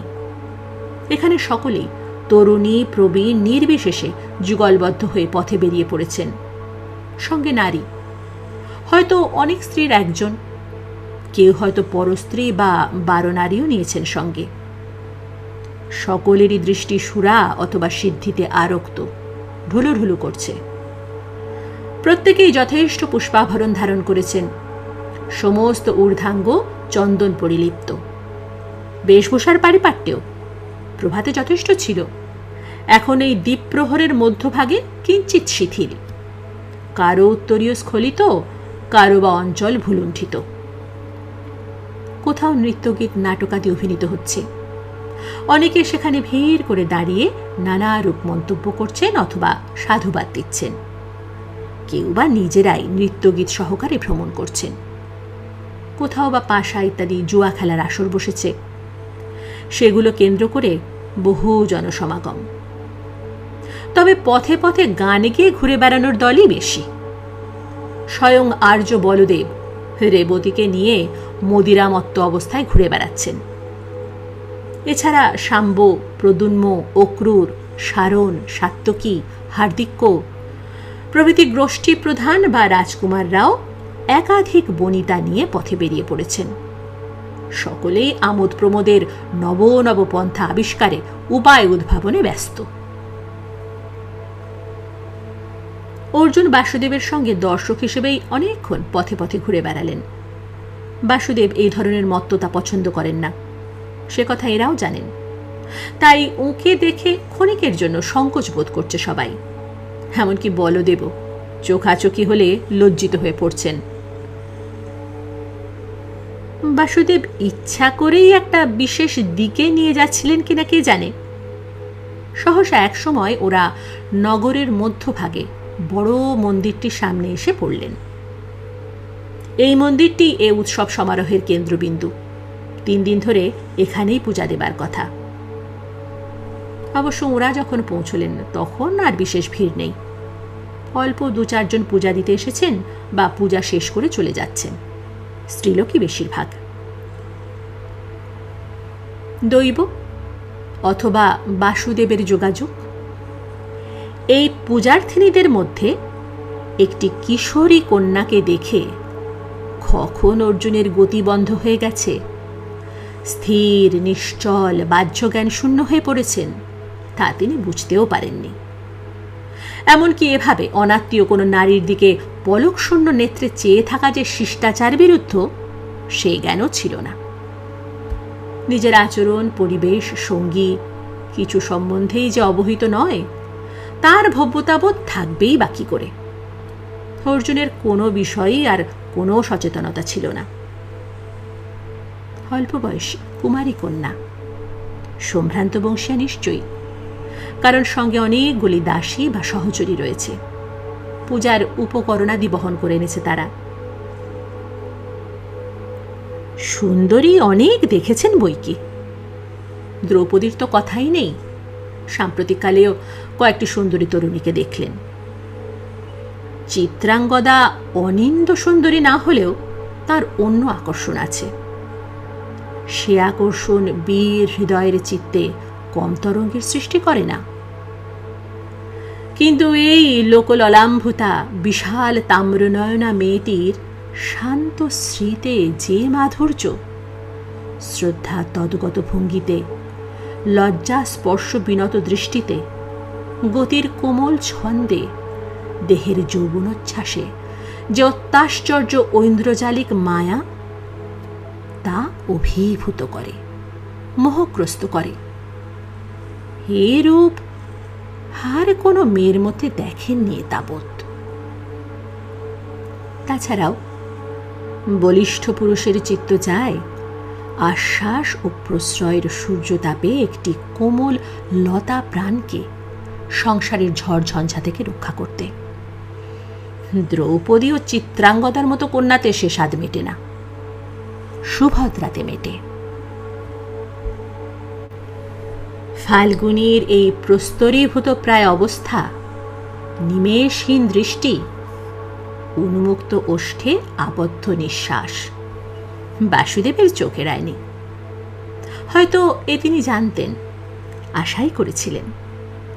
হয়তো অর্জুনের অজ্ঞাতে এদিকে ইচ্ছাপূর্বকই নিয়ে এসেছেন, এ নাটকের অবতারণা করবেন বলে।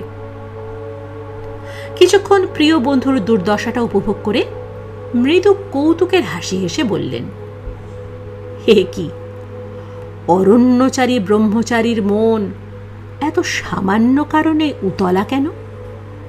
মনে হচ্ছে চিত্রাঙ্গদার চিত্র স্মৃতির দিগন্তে অস্ত গেল।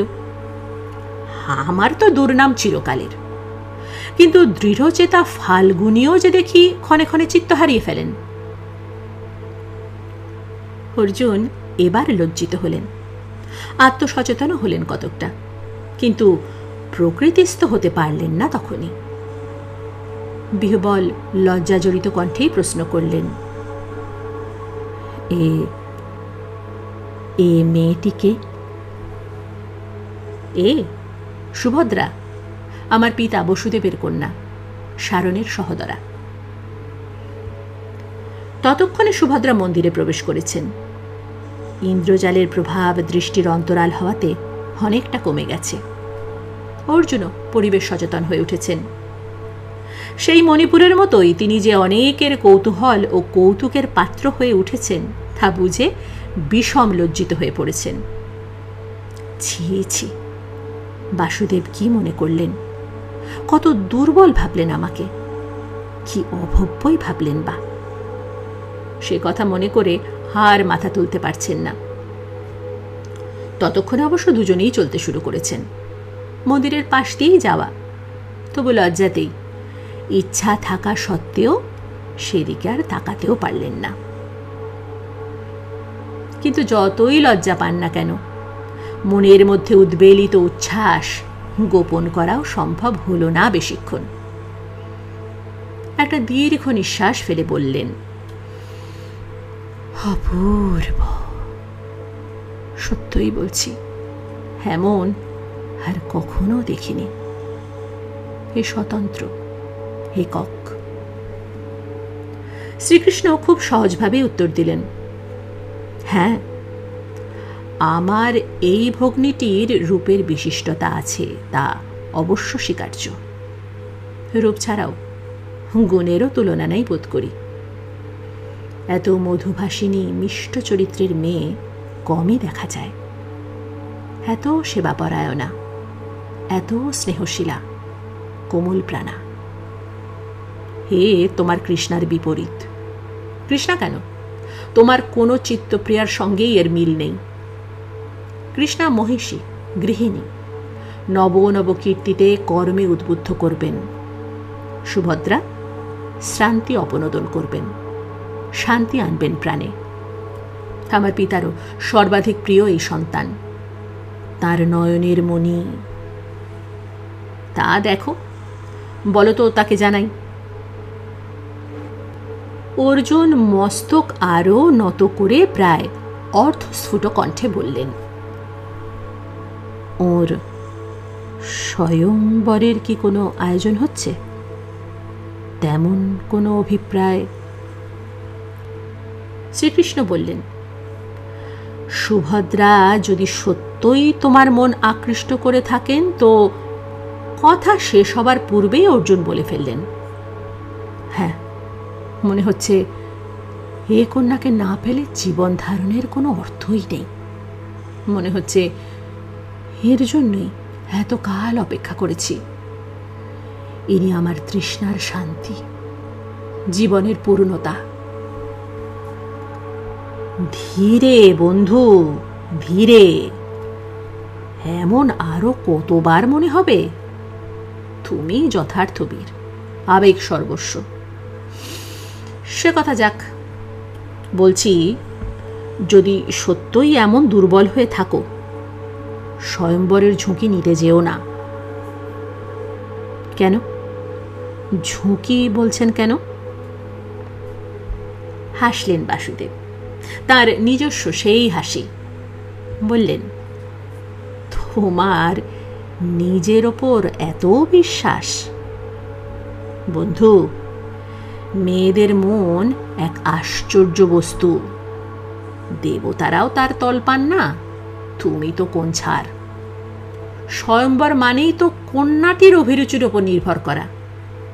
একবার স্বয়ম্বর ঘোষণা করলে মেয়ে যাকে নির্বাচন করবে তার হাতেই সম্প্রদান করতে হবে। কথা দিলে কথা ফেরানো যায় না। সুভদ্রা যে তোমার গলাতেই মালা দেবেন তার কোনো নিশ্চয়তা আছে? দ্রৌপদী যে কর্ণকে প্রত্যাখ্যান করে তোমায় বরণ করলেন, তখন তোমার পরিচয় তো জানতেন না। তোমার নিজের সম্বন্ধে যতটা উচ্চ ধারণা, আমার ভগ্নীর যদি ততটা না থাকে।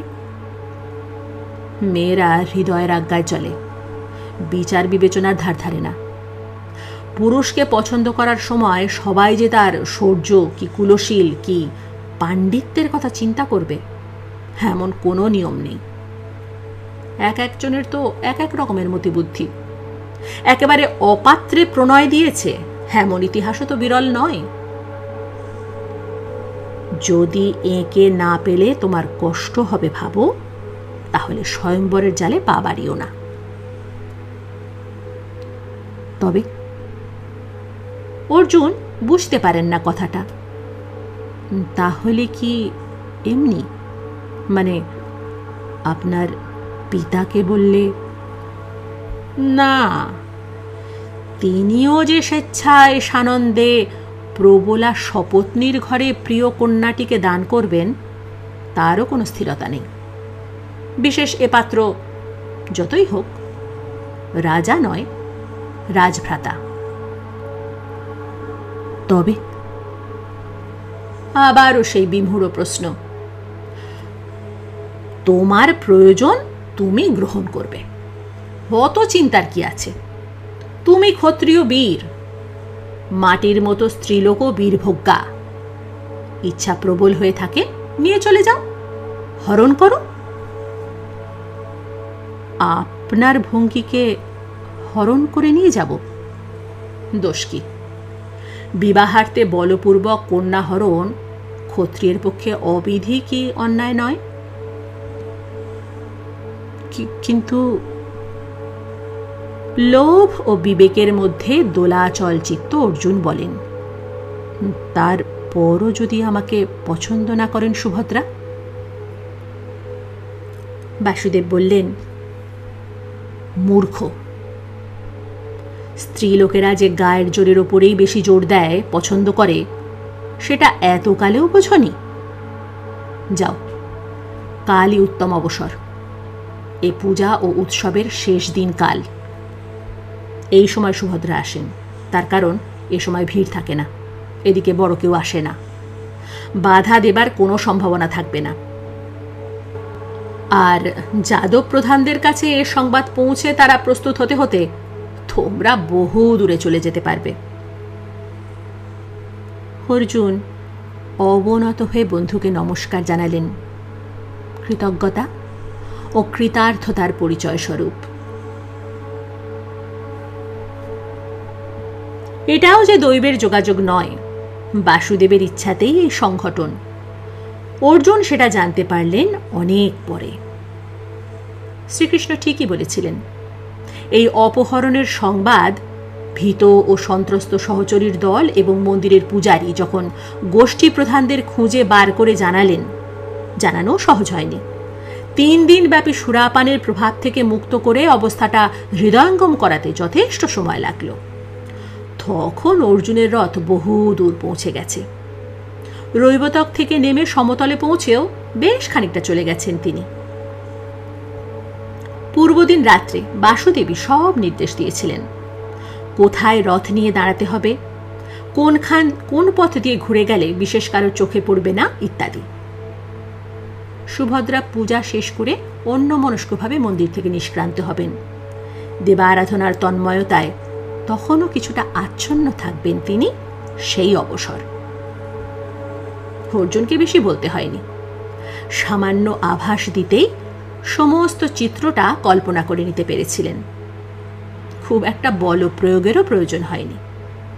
অর্জুনের শৌর্য খ্যাতি শোনাই ছিল, এখানে আসার পর দেখাও হয়েছে। মনে হয় তো সুভদ্রারও কিছু অভিলাষ জেগে থাকবে। তিনি সামান্য একটু প্রাথমিক বাধা দেবার পর বেশ শান্তভাবেই মেনে নিয়েছিলেন এই হরণোদ্যোগটা। উচ্চকণ্ঠে পথচারীদের সচেতন করে সাহায্য ভিক্ষা করা কিংবা রথ যখন অপেক্ষাকৃত মন্দগতিতে যেতে বাধ্য হচ্ছে তখন নেমে পড়ার চেষ্টা কোনোটাই করেননি। কিন্তু মনোভাবের এত সূক্ষ্ম সম্ভাব্য বিশ্লেষণ এরা করবেন তা সম্ভব নয়। যাদব প্রধানদের কর্ণে ও মস্তিষ্কে সংবাদটা পৌঁছতে মধুচক্রে নয়, একেবারে ভৃঙ্গরোল চক্রে লোষ্ট্রবৎ প্রতিক্রিয়া জাগল। একটা প্রচণ্ড ক্রুদ্ধ হুঙ্কার উঠল চারিদিকে। মত্ততা ছুটে গেল অধিকাংশরই।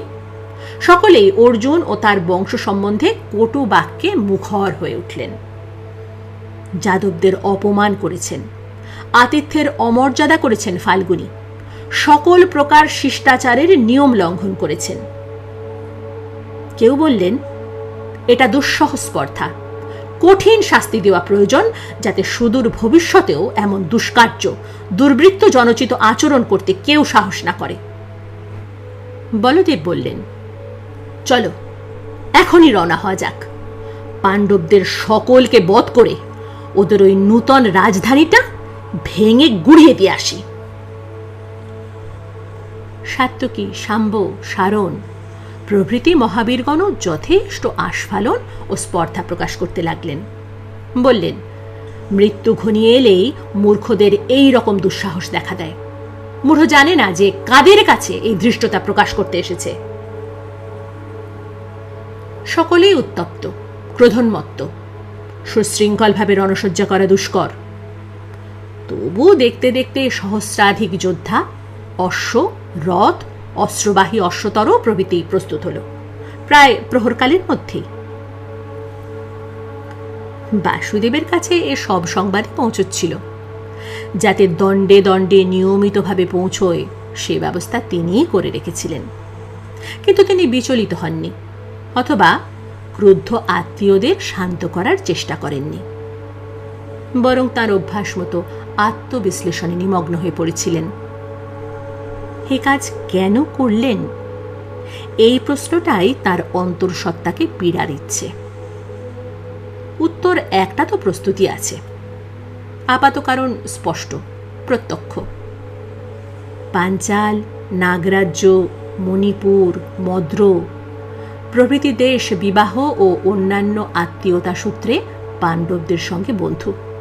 এরা বিপক্ষে যেতে পারবে না। এদের সঙ্গে যদি বৃষ্ণি ও অন্ধক বীরগণও যুক্ত থাকেন, তাহলে পাণ্ডবরা ভবিষ্যৎ অনিবার্য সংঘর্ষকালে খুব বেশি নিঃসঙ্গ হয়ে পড়বে না। এরা পক্ষে যদি নাও থাকেন, বিপক্ষে যেতে পারবেন না। কিন্তু এই স্থূল কারণটা ছাড়া কি আর কিছু নেই? কোথাও গোপনে কি অন্য কোনো অভিপ্রায় কাজ করেনি? একটা বিশেষ তথ্য, এই বিবাহ হলে দ্রৌপদীর মনে অর্জুনের প্রতি অতটা শ্রদ্ধা, তদ্গত প্রেম, অত ঐকান্তিক আসক্তি থাকবে না, বরং কিছুটা বিদ্বেষ বা বিতৃষ্ণা কাজ করবে। পাঞ্চালী, পাঞ্চালী, হে তুমি কি করলে? কেন বাসুদেবকে এমন ভাবে সংশয়াচ্ছন্ন করছো বারবার? এই কুটিল অভিপ্রায় যদি তাঁর মনে দেখা দিয়ে থাকে, তার প্রভাবেই ওই আপাত সৎ কারণটা খুঁজে নিয়ে থাকেন, তো সেটা তার যথেষ্ট অন্যায় হয়েছে। সেক্ষেত্রে অর্জুনকে সুভদ্রা হরণে প্ররোচিত করার কোনো অধিকার নেই তার। সকলে প্রায় যখন যুদ্ধযাত্রায় প্রস্তুত, আরও যারা পিছনে থাকলেন তারা কিভাবে দলবদ্ধ হয়ে সৈন্য সামন্ত সহ এই অগ্রগামী দলের সঙ্গে কোথায় যোগ দেবেন সে নির্দেশ দেওয়া হচ্ছে, তখন বলদেবেরই স্মরণ হলো কথাটা। একটু যেন উদ্বিগ্নভাবেই প্রশ্ন করলেন, কিন্তু শ্রীকৃষ্ণ শ্রীকৃষ্ণ কই কই তাকে তো দেখছি না। এ বিষয়ে তাঁর কি বক্তব্য সেটা তো আগে শোনা দরকার। তিনি কি এ সংবাদ পাননি? আসলে এই ভ্রাতাটি সম্বন্ধে চিরদিনই একটা অস্বস্তি আছে বলদেবের মনে। সাধারণত সকলে যেমন ভাবে, তাঁর অনুজের চিন্তা সে পথ ধরে যায় না, এই উনি বরাবরই দেখছেন। অন্য একটা যুক্তি প্রয়োগ করে এদের সংকল্প কার্যধারা সব গোলমাল করে দেন। শেষ মুহূর্তে নিজেদেরই অপ্রতিভ হতে হয়। তাই বাসুদেবের সম্মতি ও সমর্থন না পেলে কোনো কাজেই পুরোপুরি অগ্রসর হতে ভরসা পান না উনি। বলদেবের উৎকণ্ঠা অপরের মনে সংক্রমিত হতেও বিলম্ব হল না। সঙ্গে সঙ্গে কয়েকজন ছুটল বাসুদেবের গৃহে তাকে সংবাদ দিতে। যাদববীরগণ রণসজ্জায় সজ্জিত, রথ অস্ত্রাদিও প্রস্তুত। এবার উনি তাদের নেতৃত্ব দেবেন সেই অপেক্ষাই করছে সকলে। তারা জানাল, শ্রীকৃষ্ণ যেন বহু বহু দূর থেকে তার মন ও সচেতনতাকে আহরণ করে নিয়ে এলেন। জোর করে মনের ক্লিন্নতা, সূক্ষ্ম ন্যায় অন্যায় বোধ দূর করে সক্রিয় হয়ে উঠলেন। বাইরে বেরিয়ে বলদেবের সামনে কৃতাঞ্জলি পুটে দাঁড়িয়ে খুব নিরীহভাবেই প্রশ্ন করলেন, আর্য, আমাকে স্মরণ করেছেন? ক্রোধে ও উত্তেজনায় বলদেবের কণ্ঠ দিয়ে স্বরই বেরোতে চায় না কিছুক্ষণ। অবশেষে অতি কষ্টে উষ্মারুদ্ধ কণ্ঠে বলে ওঠেন, স্মরণ করেছেন মানে? তুমি কি কিছু শোনোনি নাকি? আর যা পৃথার ওই কুলাঙ্গার ছেলেটা কি করেছে শোনোনি? তোমার তো একান্ত প্রিয় বন্ধু, তোমার নির্বন্ধাতিশয্যেই তাকে আমরা এত সম্মান করেছি, কিন্তু সে তার যোগ্য নয়। যার সদ্বংশে জন্ম সে অন্ন গ্রহণ করে ভোজন পাত্র চূর্ণ করে না, অন্নদাতার অনিষ্ট করে না। সুভদ্রাকে হরণ করে সে আমাদের মাথায় পা দিয়েছে। অতিহীন সে, অতি নীচমনা। আমাদের এত সখ্য ও আতিথ্যের এই প্রতিদান, এই অপমান আমরা কখনো সহ্য করব না। আমি একাই প্রয়োজন হলে পৃথিবী কৌরব শূন্য করব। অর্জুনের সুভদ্রা গ্রহণ করার কথা শুনেছি বইকি, কিন্তু এর দ্বারা সে কি এমন দুষ্কর্ম বা অন্যায় করল সেইটাই তো বুঝতে পারছি না। তার মানে? একজন অন্ধক বংশীয় প্রধান বলে উঠলেন, ও, তোমার যে প্রিয় বন্ধু, তুমি তার দোষ দেখবে কেন? হ্যাঁ, সে আমার বন্ধু, কিন্তু সেই তার একমাত্র পরিচয় নয়। আর সে আমার বন্ধু এ পরিচয় দিতে এখনো আমি লজ্জাবোধ করছি না। তারপর সেই ব্যক্তির দিকে পিছন ফিরে বলদেবকে সম্বোধন করে বললেন,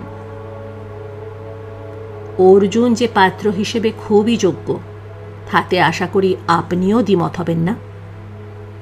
সে আমাদের পিতৃশশার পুত্র, কুরুবংশের সন্তান। একা মহাদেব ছাড়া তার সমান রণদক্ষ বীর পৃথিবীতে নেই। আপনার প্রিয় ছাত্র দুর্যোধন পাণ্ডবদের প্রতি খুবই অবিচার ও অত্যাচার করেছে। তৎসত্ত্বেও আজ পাণ্ডবরা পূর্ণ গৌরবে প্রতিষ্ঠিত। তাদের নগর নির্মাণ, রাজ্য শাসন পদ্ধতি, ন্যায়নীতি নির্ণয় প্রভৃতি ইতিমধ্যেই অপর রাজারা অনুসরণ করতে আরম্ভ করেছেন। সম্প্রতি সে 12 বর্ষ ধরে অতি স্বল্প সংখ্যক অনুচর নিয়ে সারা ভারত ভ্রমণ করেছে। চারিদিকে বন্ধুত্ব ও আত্মীয়তা সম্পর্ক স্থাপন, সৌহার্দ্য বিনিময় করে তাদের রাজ্যের ভিত্তি আরও দৃঢ় করেছে। তার শৌর্য, অস্ত্রশিক্ষা, চরিত্রের দৃঢ়তা ও বিনয় সারা ভারত খণ্ডের আদর্শ। বলদেব ইতিমধ্যেই বেশ খানিকটা নরম হয়েছেন। তিনি আমতা আমতা করে বললেন, তা বেশ, তো তাই না হয় হলো। তাই বলে এমনভাবে বলপূর্বক হরণ করা? ক্ষত্রিয়ের বিবাহার্থ কন্যা হরণ করা কিছু অনিয়মও নয়, অন্যায়ও নয়। এমন অনেকেই করেছেন। কুরু পিতামহ মহাভাগ ভীষ্ম অপরের জন্যও করেছেন। তাছাড়া আর কিভাবেই বা সে এ কন্যাকে বিবাহ করতে পারত? আমরা স্বয়ংবর ঘোষণা করিনি। কোনো কোনো কুলে পণ প্রথা প্রচলিত আছে। পাত্র সর্বোচ্চ পণ দিয়ে কন্যা গ্রহণ করে। আমরা তাতে প্রস্তুত নই, কন্যা বিক্রয় করব না। তিনিই বা ভিক্ষুকের মতো দান গ্রহণ করবেন কেন? এক্ষেত্রে যা প্রকৃষ্ট পন্থা, বীর্য শুল্কে কন্যা গ্রহণ করা, অর্জুন তাই করেছেন। আমি তো এর মধ্যে কোনো অন্যায় কি অপরাধ দেখছি না। বলদেব হতভম্বের মতো কিছুক্ষণ ভাইয়ের মুখের দিকে চেয়ে থেকে ওর মনের তল পাবার বৃথা চেষ্টা করে বললেন, তা তুমি কি করতে বলো এখন? আমাদের উচিত দ্রুত দূত প্রেরণ করে সাদরে সসম্মানে আমন্ত্রণ জানিয়ে তাদের ফিরিয়ে আনা এবং যথারীতি উভয়ের বিবাহের ব্যবস্থা করা। আমি ইতিমধ্যেই মহারাজ যুধিষ্ঠিরের অনুমতি প্রার্থনা করে ইন্দ্রপ্রস্থে দূত পাঠিয়েছি। মনে হয় তার কোনো আপত্তি হবে না। তবে যতদিন না সে দূত ফিরে আসে সেই কটা দিন অপেক্ষা করতে হবে। তার পূর্বে অনুষ্ঠান শেষ করা শোভন হবে না। বেশ, তাহলে সব কাজ তো তুমি করেই রেখেছ। বৃথাই আমরা এতক্ষণ ধরে উত্তেজনা প্রকাশ করলাম। অমন মাধ্যের আমেজটা নষ্ট হয়ে গেল মিছিমিছি। বলদেব যেন নিশ্চিন্ত হয়ে পুনশ্চ মাধ্যি ও রেবতীর খোঁজে গেলেন। যাদব প্রধানদের ক্ষোভ ও ক্রোধ সকলের হয়তো অত সহজে প্রশমিত হল না, কিন্তু বাসুদেবের ইচ্ছার বিরুদ্ধে যাবে কে? তবে অর্জুন ফিরে এসে বিনয় বচনে ক্ষমা প্রার্থনা করতে অনেকেই আবার সহজ হয়ে এলেন। দ্বারাবতী বসুদেব কন্যা সুভদ্রার আসন্ন বিবাহোৎসবের আয়োজনে ব্যস্ত হয়ে উঠল। শেষ হল প্রখ্যাত সাহিত্যিক শ্রী গজেন্দ্র কুমার মিত্রের বিখ্যাত উপন্যাস পাঞ্চজন্যর চতুর্থ পর্ব। গল্পটি শুনে আপনাদের যদি ভালো লেগে থাকে তাহলে অবশ্যই এই ভিডিওর নিচে একটি লাইক দিয়ে যেতে ভুলবেন না। সেই সঙ্গে আমার চ্যানেলটিকে সাবস্ক্রাইব করে পাশে থাকা বেল আইকনটি প্রেস করে রাখার অনুরোধ রইল, যাতে গল্পের আঙিনায় নতুন কোনো গল্প আপলোড হলে অথবা চলতি গল্পের কোনো নতুন পর্ব আপলোড হলে তার নোটিফিকেশন সঙ্গে সঙ্গে আপনাদের কাছে পৌঁছে যায়। আর আমার ফেসবুকের বন্ধুদের কাছে অনুরোধ রইল আমার পেজটিকে ফলো করার জন্য। আপনারা সবাই অনেক অনেক ভালো থাকুন, সুস্থ থাকুন, আনন্দে থাকুন, এই শুভকামনা জানিয়ে আজকের মতো শেষ করছি। নমস্কার।